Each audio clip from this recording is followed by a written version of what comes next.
Two more conversations this afternoon, if you could take your seats.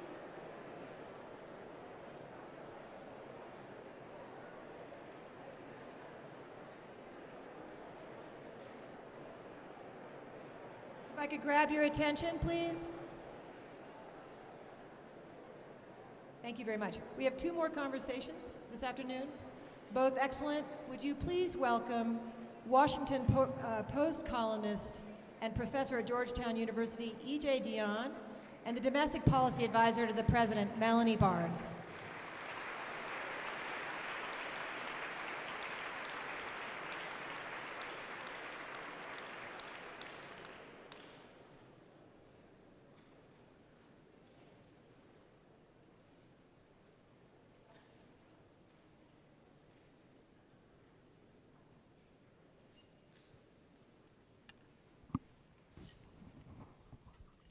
I just want you to know that the theme of the day is life is unfair. I say that because, first, speaking for myself alone, first I have to come after Walter Isaacson, who is smart enough to explain Einstein to dummies. And then I have to come after Bob Schieffer, who is one of the best interviewers on the face of God's earth. And then Melanie and I have to come after Jeff Canada and Roland Fryer, who got a standing ovation from this crowd, and then after Nick and Cheryl. And so the only thing I can say is thank God for Melody. I'm glad that she is here. It's sort of like getting a, go ahead, yeah, give Melody a hand.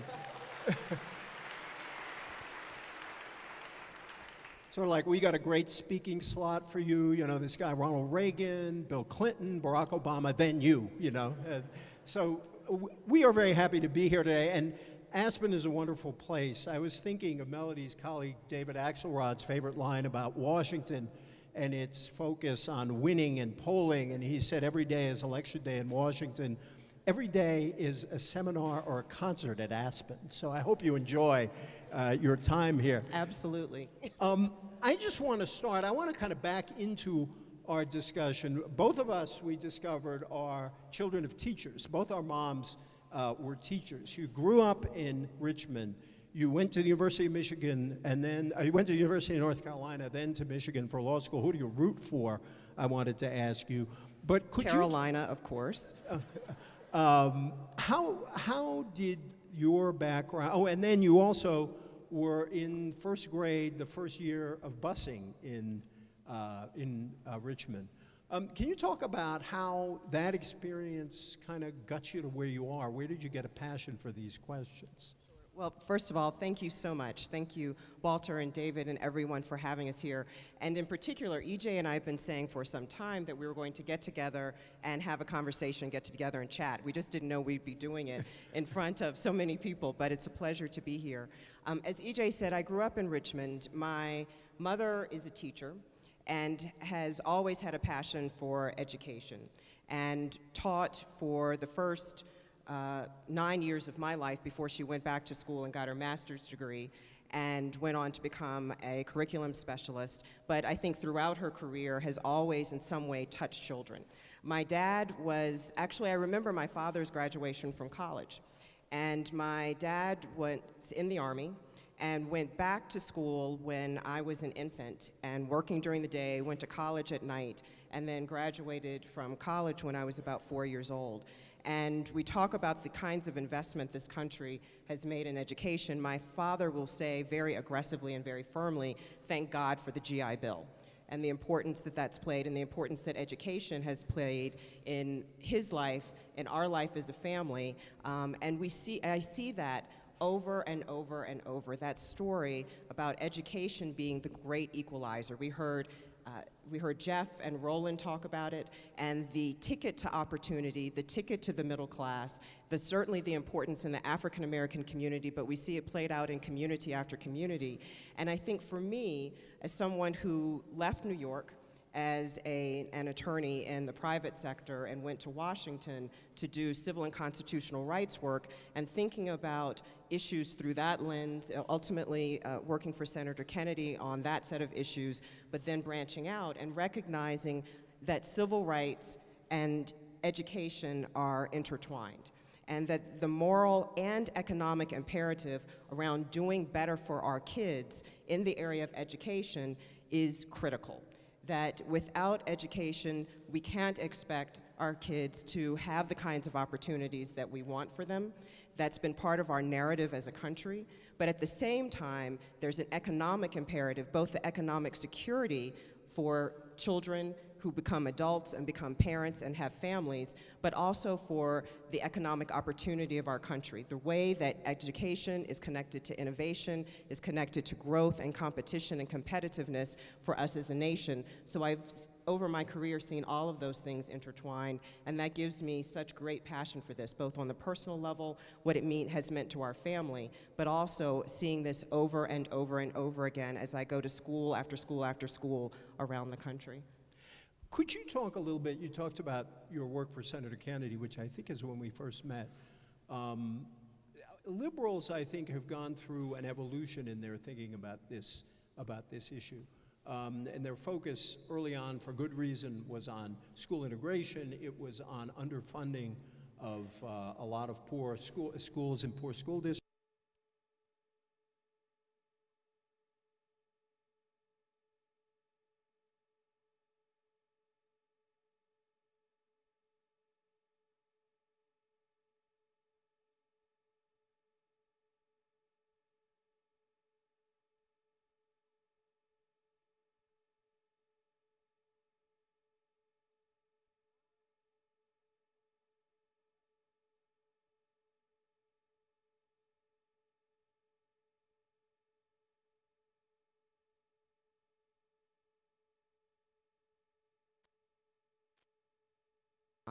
And certainly the No Child Left Behind Act has shaped the conversation around education for almost the past decade in this country.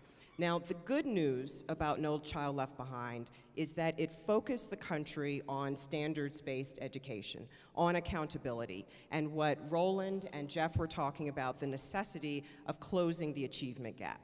That's the thing that I think it was an important part of the conversation and started to change and I watched those difficult conversations in the Democratic caucus that took place as we got to passage of No Child. Now, the problems with No Child Left Behind are countless.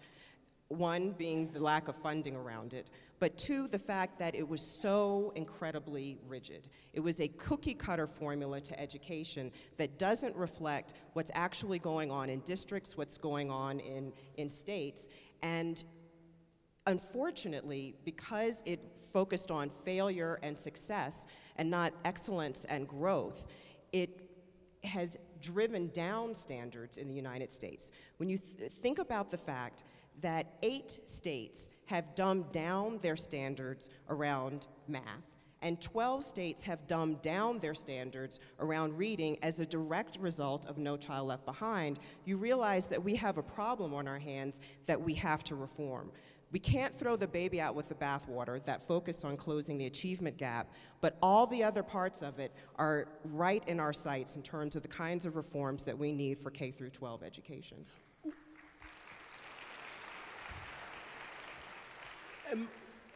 What about those who say that the attacks on No Child are primarily from people who simply don't want those kind of fixed standards, who don't want those accountability standards? Again, you work for a guy who helped pass this thing. What do you make of that criticism, of that point of view? Well, I think, change is hard and big change is harder. And getting it right, and again, I love the fact that we can play off of the conversation that Jeff and Roland were having around accountability, around data, around assessments, understanding what we have to do in the way that we get it right. We are trying to build education reform on that kind of evidence. But when you think about where we started 18 months ago, and the fact that we were able to use the Recovery Act and a $5 billion pot of funding in the Recovery Act to start moving states in the right direction. With the Recovery Act dollars, we wanted to push those dollars out quickly because we had to save teacher jobs, and we're proud of the fact that we created or saved about 300,000 jobs in education. But we attached some measure of reform to that. At the same time, we use that $5 billion pot that's known as Race to the Top, and a small sliver of that for a pot of money we call I3, or the Invest in What Works Fund.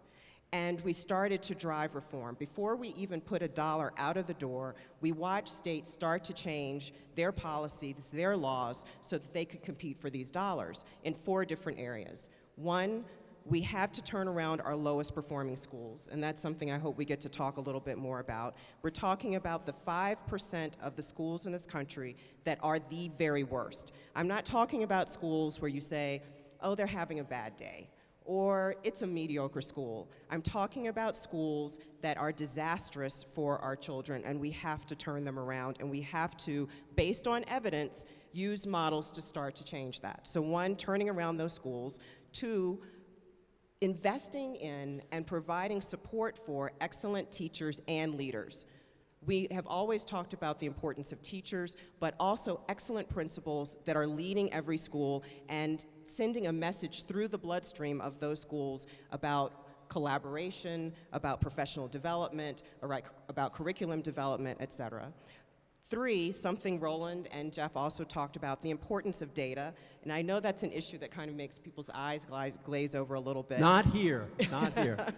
But the importance of data, not only for teachers to understand what's going on with their kids, but for parents to understand what's going on with their children as well. And then finally, standards and assessments, which ties to this movement that's been taking place around the country, led by governors, so it isn't top down from Washington, but led by governors to set a college and career-ready standard for our schools. Those 4 assurances, as we call them, are at the basis for Race to the Top and the changes that we've seen states make already. And even though there are people who are resistant to the kind of change that you've talked about, we've also seen people come together in great numbers across different boundaries to work together to try and move forward in those areas of reform. How realistic is it to expect that the federal government can have an enormous impact in this area? Only 7% of the money in our schools comes from the federal government. In France, it's said that at 10:15 in the morning in every school in France, every kid is turned to the same page of the same textbook. Now, I'm sure that's not true, but it's said, and the principle is right, whereas we have a wildly decentralized system and only 7% of the money. How can the federal government drive that much change with such a relatively small share of the dollars? Well, if you remember the president's back-to-school speech last year, at the beginning of the school year, you would have thought that we were headed towards, every student reading off the same page every day. Well, they all had to listen to the president. Right, exactly. But you're right. Small percentage of federal dollars are going to education, but again, this idea of competition and using federal dollars to try and leverage change.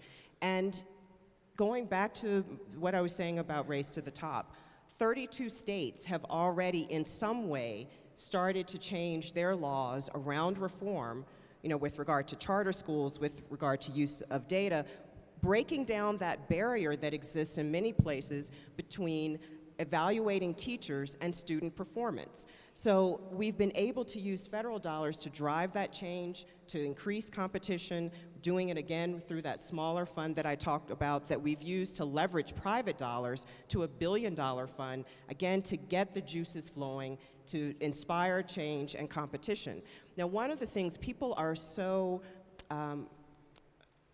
love formula money. And for those who are in Congress, obviously, formula money means that everyone gets to take something home. But the reality is that with competitive dollars, we are in fact better able to affect the lowest performing schools and to make change where it is most desperately needed. We were talking before about what I called the reverse Goldilocks effect of the Obama administration, and you're hearing some of that here, that the business guys say they're anti-business, folks on the left say they're in bed with business. People in this issue, the teachers say, why are you beating us up all the time? And other folks say, actually, they're really secretly in cahoots with the teachers. How do you guys pull this off? This is a really amazing thing. It takes a lot of talent to be able to do that. I think the reality is for all of the big problems that we faced, and we faced them on day one. A lot of people remember the inauguration and they think that, that was a wonderful day, and You know, it was very exciting. What I think those about 20 of us that walked into the White House on that day remember was the phone was ringing and there was someone on the other end saying, we've got a problem, you have to fix it. And those of us who were there saying, we don't even know where the restrooms are yet. So, you know, government keeps on moving, and that change and the big problems that were facing us slapped us in the face. And that meant that a lot of tough challenges had to be faced. But one of the things I remember was during that period of transition, November, December, sitting in Chicago with the president before, or when he was president-elect, before he came to Washington, that he said, there are big problems and big challenges, bring them to me. Bring them to me, and we are going to work to solve them. It will be difficult, some of our decisions will be unpopular, but bring me those challenges and what I can do to try and drive change and move us forward with the healthcare reform, education reform, which is one of the big 4 pillars in his agenda, and the list goes on from there. That will be critical. If I can do that, then I would have moved this country forward and set the proper foundation. So in answer to your question, the challenges were significant, but I think the reason that we have arrows and darts thrown at us from many different directions is because our approach has been to solve the problem, not necessarily to try and move or put our fingers to the wind and decide which decision was the most politic. And that because the decisions often are difficult, it means that people will be very uncomfortable with them. But ultimately, we believe that we are moving forward, and education reform is a prime example, in the right direction. And the table is set for every person. If you care about children, if you care about educating children, then there is a seat at the table for you with us. I wanted to ask you about charters. There's a big push out of the Race to the Top money to encourage charters. And when we hear people like Jeff Canada talk, you say, well, we should do lots and lots of charters. But there are a lot of charters that fail. There are a lot of charters that are not at all effective.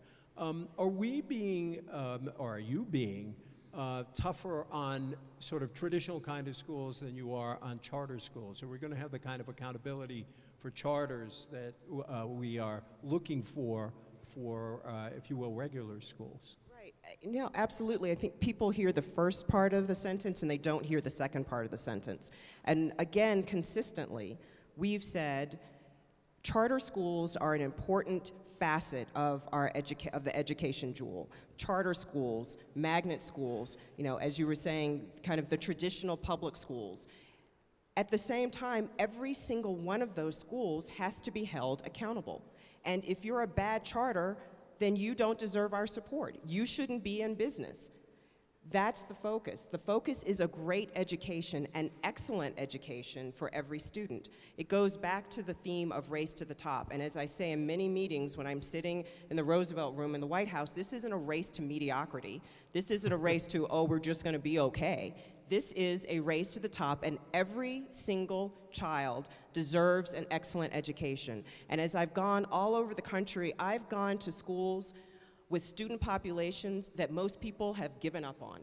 You know, you take an example of Graham Road Elementary School. It's in Fairfax County. Now, Fairfax County, I don't know, there may be people here from Fairfax County. I used to live there, has a high-performing school system. But at the same time, Graham Road has a population that's about 95% African-American and Latino.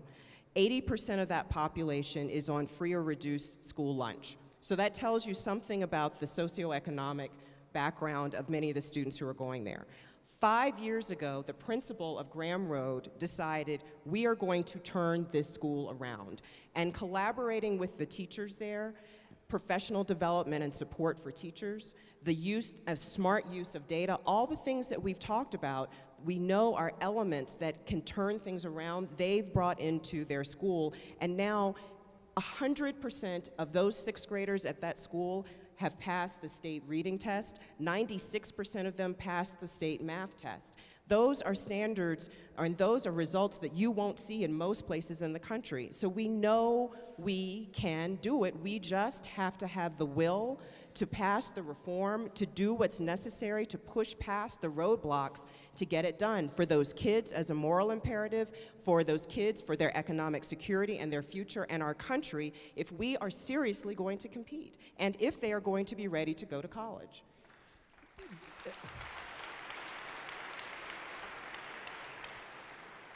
I want to, before we close, I want to get to what happened to higher ed, because it got buried in the healthcare bill, and it's actually one of the best things that's happened in the last couple of years. But I want to get back to this question of inequality that we're talking about. There's a reform issue and there's a money issue. My wife and I moved to a great school district in Bethesda, Maryland. Our schools are fantastic, and I've made me realize that we do have vouchers in America, but they're distributed by real estate agents.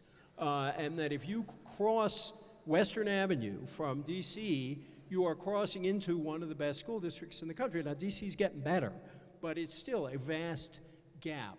I was struck when Jeff was talking where you take kids who are facing multiple challenges, from the way they grow up, the crime in their neighborhoods, the difficulties their families face, and then you cross into these school districts where there's a virtuous cycle, because even people who don't have kids know that good school is built into their property values. So it's hard to cut taxes where I live, and not just because we're a whole bunch of liberals.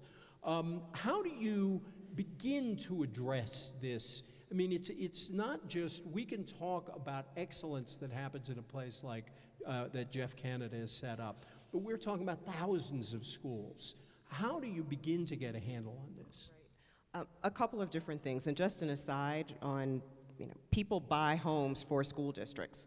And when I was still in the Senate and working with Senator Kennedy and the bankruptcy bill, we were debating for many, many, many years. And one of the significant factors that we saw, so many people going into bankruptcy because they had stretched a little too hard, a little too far to try and buy that home in that excellent school district. And you can't blame them for trying to do that, but the reality is that you shouldn't have to pick and choose your way through school districts and buy with excessive places with excessive home prices so that your kid can get a good education. So that means that equity is incredibly important in the work that we're doing. We started pushing on this through Race to the Top and a focus on those applications that were coming in. About 28% of the points awarded to applicants those points are focused on equity and ensuring that resources, teacher resources, access to different kinds of programs, that those school districts were focused on greater equity for all the students in their school districts. That's something that we've built into the blueprint that we've put out for reform of No Child Left Behind, or as it's really known, the Elementary and Secondary Education Act. And you combine that with the fact that the Office of Civil Rights at the Department of Education is saying, no joke, we mean it. We are going to enforce the law.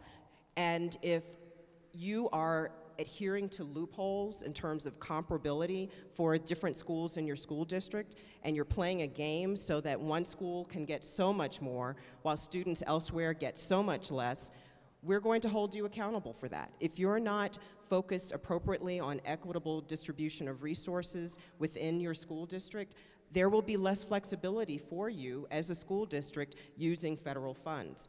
At the same time that we're using and trying to pull those levers, we're also trying to scale up what works. So Jeff often laughs about the fact that one day he was watching TV and he heard then candidate Obama say, I went to the Harlem Children's Zone, I know that it works, I've seen some of the evidence, and we want to scale that up, promise neighborhoods. And Jeff was like, oh, okay, I guess, it's prime time for me. But we've built that into our education agenda, and we built it into our budget. What we've done is establish a Promise Neighborhood program. Every Promise neighborhood won't look like the Harlem Children's Zone. It's very specific to the factors, the variables in different communities. But we've established a $10 million fund for planning for 20 Promise neighborhoods thus far. We already have 320 applicants for those 20 slots. And I can tell you, last winter, I attended a conference that Jeff and Angela Glover-Blackwell hosted to bring not just a single entity, but groups that would come together and say, from the business sector, from the philanthropic sector, from our school system, we are prepared to put together an application for a Promise neighborhood. There were over 1,000 communities represented at that conference. That tells you the kind of hunger that exists out there for the wraparound services that Jeff and Roland were talking about. And those of you in Hollywood may think I need to get out more, but I told Jeff, I said, this is like being at a Hollywood premiere. I mean, literally, there were rope lines and people were trying to break down the door, I'm not exaggerating, to get into this conference because people recognize that this works. So we're supporting Promise Neighborhoods and scaling those ideas up, and we want to grow that larger. Obviously, 20 Promise Neighborhoods won't do the trick, but at the same time, using the different levers we have around equity using public funds right now. I'd like you to talk a little bit about the reform of the student loan program, which is a big deal. But in particular, I'd like you to address something that is not talked about as much, but I know some folks in the administration are interested in, which is the importance of getting people 1 or 2 years of additional schooling after high school. Because that alone can make an enormous difference in people's chances to get much better paying jobs. Basically, the difference between being able to support a family or not. So I'd like to talk about both focuses, the larger, the question of how the student loan program has been fixed, but how we can do more, and the focus on community colleges as playing an important role in that. Let's see, a couple of things. One, when we started thinking about higher education and realizing that community colleges are a well-used resource that the federal government doesn't do enough to support, that about 6 million students go to community colleges. It's a huge part of our higher education system. And they do it for different reasons, for affordability, because they want to go to a 2-year institution and get some sort of certification. In many cases, it's moving people along a career ladder because they want to go to a 2-year institution and then transfer to a 4-year institution. But one of the things that we wanted to do there as well is to drive greater reform and innovation to ensure that the programs, that the curriculum at community colleges is well tied to what's going on in the private sector. When people leave, we want to make sure that they have the wherewithal, that they have a credential that is usable in the private sector when they go out to get a job, or so that they can transfer more quickly to a 4-year institution. So we wanted to put dollars around reform, and that became the root of the American Graduation Initiative. In turn, there was broader reform around our student loan system that people have been fighting for literally for decades. I mean, thus far, or up until now, taxpayers have been unnecessarily subsidizing our student aid programs, and it hasn't made them more efficient. It hasn't given people greater sense of comfort or peace of mind that I'll be able to get a loan for my son or daughter. We recognize that if we reformed that and went to a direct lending program, and still allowed for competition from the private sector, the private lending sector, but we originated those loans through the federal government, and in fact, we've already been doing this quite successfully, that it would save us about $68 billion. You can imagine the pushback that we got when we tried to reform the system. But we were able to link this in the reconciliation bill when we were doing healthcare reform, and to get this passed. And in doing so, it gave us money that we could put into both deficit reduction and turning around our higher education system. That investment I was talking about in community colleges and the American Graduation Initiative, we were able to put our toe in the water there, not as big as we want for technical reasons and parliamentary reasons that I won't begin to bore you with right now, but we were able to get a great start there. Also, to strengthen the Pell Grant system. Again, that issue of access, how can we make sure that students can go to college? And also to make sure that that debt burden that's been on so many students that shapes their careers, the average student loan burden for students is about $23,000. If you're from a lower middle class family, that is an enormous amount of debt to walk out of college with. So to be able to lift some of that burden for them and some level of debt forgiveness also became a part of it. And then finally, the support for minority-serving institutions, historically black colleges and universities, Native American institutions, Hispanic-serving institutions that educate so many of our students of color. They're working overtime, they're doing it with less. We wanted to support them. We were able to get all of that done and reform the student aid system to one that we think is much more efficient, will work much better for students and families, give people a greater sense of accountability and peace of mind and comfort that they will be able to get the loans that they need. And I'll wrap this part up by saying this. The reason we believe this is so important is because, one, we are falling behind in the number of students that we enroll in college and that we graduate. We're about 15th in the world behind our peers.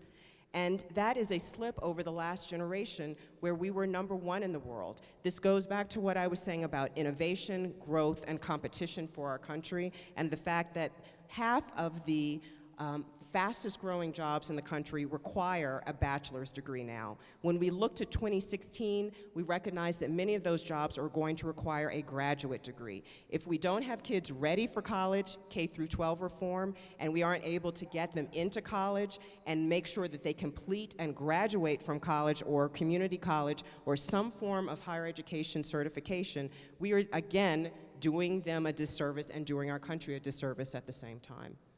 See, if you had snuck immigration, go ahead, give her, yeah. I was thinking if you could have snuck cap and trade and immigration reform into the healthcare bill, you could take a few days off. But well, I've got a secret. There's a kind of philosophical issue I want you to grapple with, and it's a strange kind of discussion in our politics, or at least it's strange to me. On the one hand, government, the federal government, your administration will be criticized for not doing enough to fix the schools, whether it's not being tough enough on the teachers or tough enough in some other area. On the other side, people say the federal government has too much power. How dare the federal government, do all these things? So, for example, you're going after the 5% worst performing schools. Can you ever imagine a day where the federal government would step in, as some states do, and say, this school just has to shut down? How can you, if you're not willing to have a very substantial amount of power there, how can the federal government be accountable for the results that are being asked of it? Well, with the dollars that we have put in place with regard to our lowest performing schools, one, we've said to people, look, there are about 7,000 kids who are dropping out of school every day. And almost every time I use that statistic, I have to double check it because it's hard to fathom. 7,000 children every day dropping out of school. And most of those kids are going to the 2,000 schools in the country that are the dropout factories. What we are determined to do is turn around the 5%, which accounts for about 5,000 schools. And we aren't saying we're the federal government and we're here to shut down your school. We're saying we're the federal government and we're here to help support local decisions, the decisions that you as parents, as a school board, and as teachers and as students are making about these schools.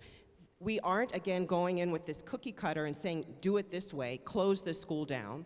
We're saying, here are different examples, different ways that you can use federal support to go about doing this. Whether it's a transformative model, which involves greater time on task, longer school day, a whole list of other issues, or if it's a turnaround, which has garnered a lot of controversy, but when you look at the situation, the conditions those students are in, you recognize that we have to do something, or it's a school closure. We are giving opportunity and flexibility to school districts to make those kinds of decisions. And the reality is that when we see parents go across town and see what a good school looks like, as compared to the kinds of schools that their students are in, where 22% of the class can't pass a math test, parents are like, yeah, sign me up for that. That's what I want. The idea that these communities, that these parents, that we don't want the best for our children, the best education, the best leg up, the chance for opportunity for our kids, for our students, that's simply untrue. What we have to do is provide people with the tools and the support so that they can get it done, and get it done based on the best using the best rationale for their community.